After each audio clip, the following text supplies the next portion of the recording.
राज्यात सोमवारपासून शाळा सुरू करण्याचा निर्णय राज्य शासनाने घेतला आहे। शाळा सुरू करण्याचा निर्णय हा फार गांभीर्याने घेतला पाहिजे। तर शिक्षकांची कोरोना चाचणी ही राज्य सरकारने आपल्या खर्चाने केली पाहिजे। सोशल डिस्टन्स पाळलं जातं की नाही याचाही विचार केला पाहिजे, कारण पालक फार घाबरलेले आहेत। त्या भागातील परिस्थिती पाहूनच शाळा सुरू करण्याचा निर्णय घेतला पाहिजे, कारण हा निर्णय सरसकट होऊ शकत नाही असे स्पष्ट मत राज्याचे विरोधी पक्ष नेते देवेंद्र फडणवीस यांनी व्यक्त केले। ते अमरावतीत भाजपाचे शिक्षक उमेदवार धांडे यांच्या प्रचार सभेत आले असताना विदर्भ न्यूजकडे त्यांनी आपली प्रतिक्रिया व्यक्त केली। वाटतं की हा सगळा जो निर्णय आहे याचा फार गांभीर्याने विचार केला पाहिजे।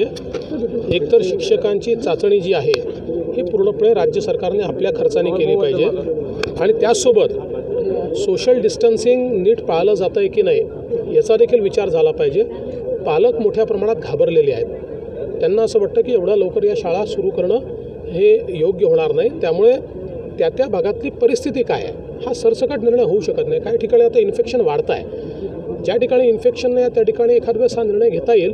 त्यामुळे मला वाटतं की साकल्याने याचा विचार करून सर्वांना विश्वासात घेऊन मगच सरकारने निर्णय करावा। अजय शृंगारे, विदर्भ न्यूज, अमरावती।